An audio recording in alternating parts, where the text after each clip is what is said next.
Hey you! Welcome to the Not Back to Homeschool Week.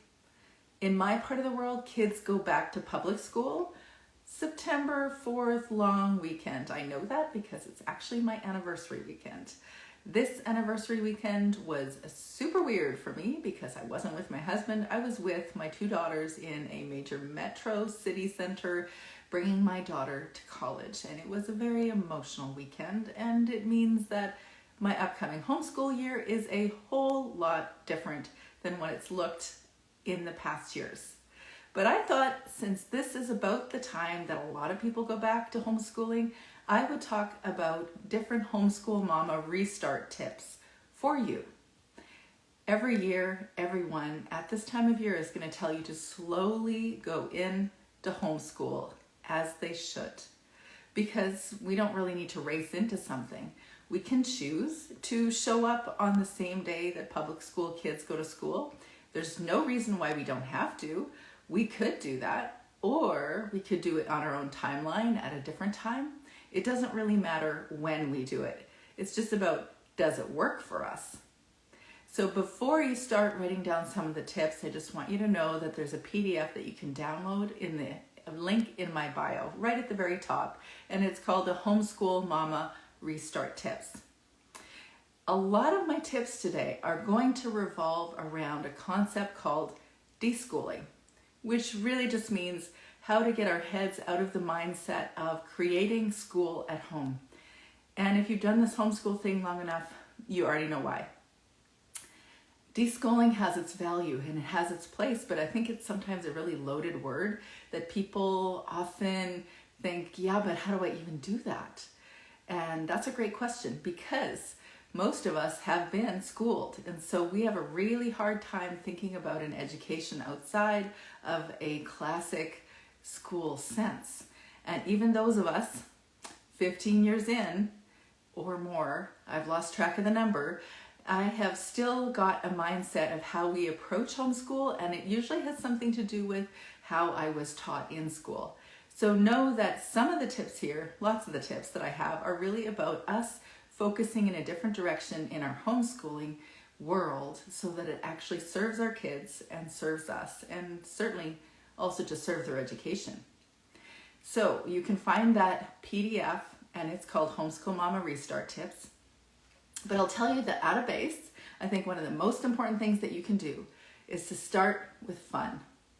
I was chatting with Betsy Jenkins this morning for my podcast next week, homeschooling with the classics. She's got some hilarious artistic memes about the homeschool mom life.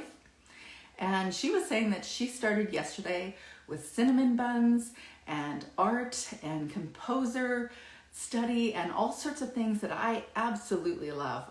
Art, fine art, anything music, anything composers, anything. I think they did nature study and poetry. All those sorts of things are right up my alley. But that's the beauty of homeschooling, is that we can do it in whatever way we want to. It does not have to be what someone else is doing. It doesn't have to be according to someone else's philosophy. It doesn't have to be what our best friend is doing. We can do it our way, in a way that suits our kids and ourselves. So I think at the baseline, we have to assume that our goal is to do something that is satisfying for all of us. I think using the word happy is a really good word for our goals in our homeschool. Hold on for a second. I don't want to lose you here, because I know that the word happy sometimes is almost like a trigger word for some people. They say, yeah, but our lives can't always be happy. Everything can't always be happy. And I agree, it can't and it won't. And yet, if what we're doing really is making us miserable, is that the goal? So the question is it working for us, whatever we're doing? So start your homeschool year fun. Try to include the things that you most love. I would love to go to Betsy Jenkins' first day of homeschool. That sounds crazy fun. And what I actually do with my kids has more to do with a mix of what I do and what I love and what my kids also love. So it's usually a stack of books that are new to them this year, either for themselves to read or as read-alouds as a family. there's always going to be some sort of science kit box or some sort of build something box, because my kids really like that. And of course, classic school supplies, assuming that we've already done the marker check and we know that we actually need markers, because after this many years of homeschooling, there's a lot of markers in this house. But we will put some school supplies together, and then at the top, I always put a box of Smarties to make them smarter, right? So that's what we do. And then we start with games. I do all sorts of like back to school riddles, and we do play all sorts of different games on the first day. I like to have theme music in the background. I like to have special foods planned for it. It's just a fun day. And I've heard my kids say that the first week is the most fun. But I think a goal for us all is to try to include whatever the fun stuff is that we started with, sprinkle it throughout the year. Make sure that we're creating some fun all the way throughout the year. So fun, happy, these are great words that sometimes we resist because we think, but we can't always do that. And that is true. But I think we could make it a goal or an aim in our homeschool. So another Homeschool Mama Restart tip is to really watch and observe your kids when you're not actually doing homeschooling. What are they actually doing? What do they actually default to doing? What do they like to do? Are they creative? Do they like jumping on a trampoline? Do they build things? Do they like playing games? Watch and observe what your kids actually like to do, because including what their actual interests are, or how they learn, or how they relate to other people, if you can include those elements in the way that you homeschool, you're just going to make your life a whole lot more happier. Watch and observe how they learn too. It is useful to consider what our children's learning styles are, but I appreciate the criticism against learning styles and compartmentalizing our kids' learning. Yes, we naturally trend toward either a visual or an auditory or a kinesthetic, or you can list off a few more ways of learning, and it's useful to consider those things, but we're often a combination of those things. And also, we're not in a box. We actually might learn different subjects differently. We might not compartmentalize subjects at all and want to just read, or we just enjoy doing things as a group, or there's so many ways to see how our kids learn, but considering how they learn makes things a lot easier when we're homeschooling, especially when we're doing something that the kids don't necessarily want to do. If we can mostly facilitate and encourage the stuff that they really like doing and in an approach that they really like to do it in, then you can occasionally add the things that are not their favorite or approaches that aren't their favorite into the homeschool experience and not feel like we're tortured, or that our kids are feeling tortured by it. So watch and observe how they spend their time, what their interests are. Generally watch how they learn. Also watch and observe how they engage their siblings and their friends. So right now, as I was saying, we're transitioning into a single child homeschool, which is completely new for me because I have 4 kids and I have not done this ever. When my oldest was 22 months, I had another baby. And so I haven't actually had this experience before. So I'm learning about how to engage him and how our flow of our day should go, including all the things that I'm able to do online in podcasting or in my mentoring world. And so then I'm trying to figure out what is the balance there, but also how do we do this? How do we approach the whole thing? What are our social needs now, and how are we going to interact throughout the day, or who are we going to include in addition to our already, familiar routine? So things are always changing every year, and for us, this is new too, is really trying to observe how we engage each other, observe the sibling relationships at home, the friendships at home or outside of the home, and see how that all should work from year to year. It's always different. Assess your relationship with your child. one of the favorite parts of the conversation that I had with Betsy this morning was about her core value or her core reason for homeschooling. For her, it's all about heart connection. And that just creates a picture right there about what the purpose of homeschooling is. It's about relationship. I didn't know that. That's not what I thought homeschooling was. That's not what I thought parenting was.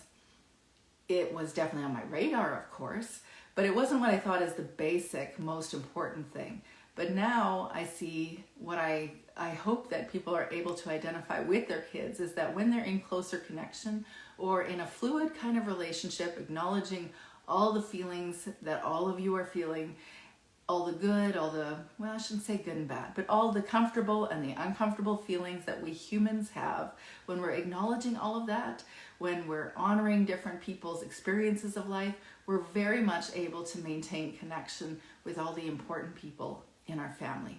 So assess your relationship with your child first, because however that is manifesting in your homeschool is definitely affecting how they are able to learn, how they engage you in their learning. It'll make things a whole lot smoother. How does your child engage solitude, quiet, and moments of boredom? Watch that as well. You've probably started to notice over the last few months, or maybe the last few weeks of summer, if you are on the same school schedule as our public schools are, the kids start to get really bored by the end of August, and they get kind of tired and they want a shift in routine. And I've noticed it for myself as well.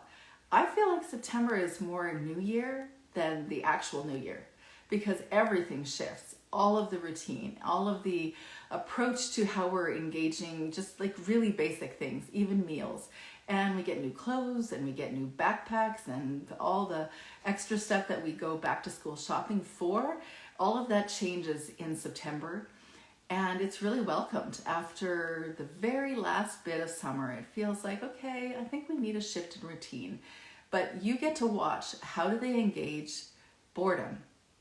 How do they deal with quiet? Or do they get really sad? Or do they get lonely?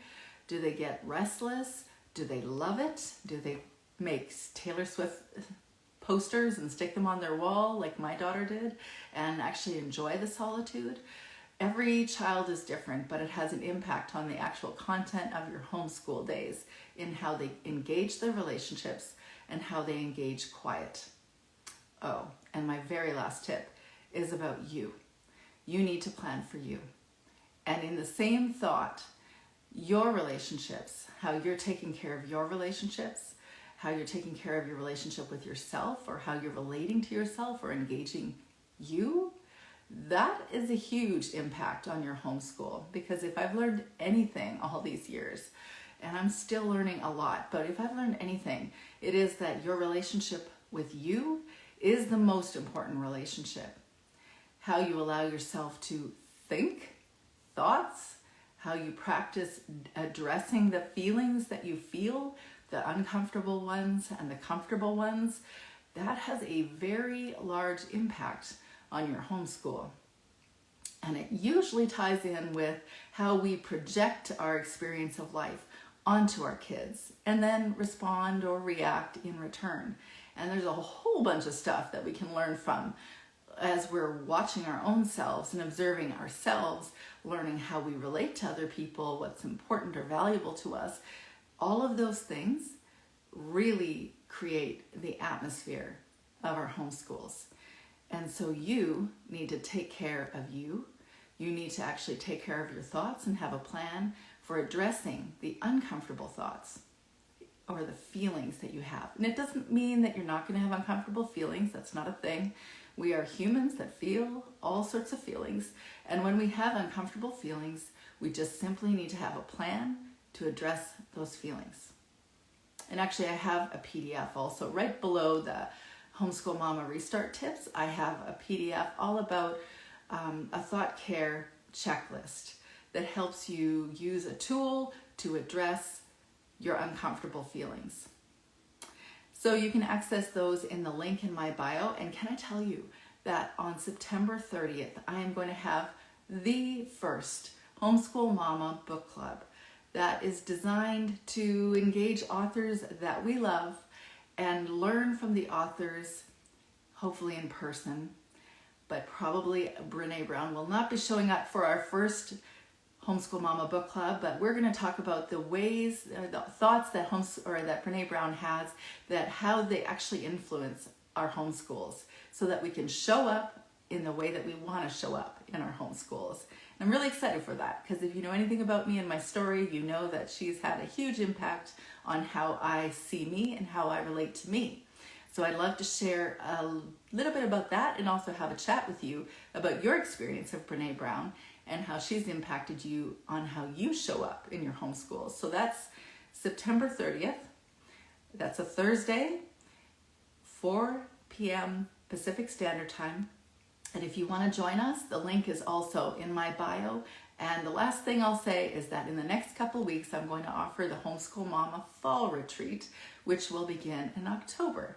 And this has been an opportunity for me to really connect with homeschool moms in the true concerns that they have in how they relate to themselves and how they relate to their partners and their kids. And that has been as useful for me in my life, in how I show up in my homeschool, as I know it has in what they've shared with me in their homeschools. It has been a beautiful time to share space and time with people to really dig deep into who they are, what they're all about, and how they want to show up in their homeschool. So if you're curious about that, DM me for more information. If you have ideas on what you would suggest to a new homeschool mom, if you happen not to be one, then share in the comments down below something that you would say this is a really important restart tip for homeschool moms. I'd love to hear what your thoughts are. And thanks for joining me. We'll talk to you soon.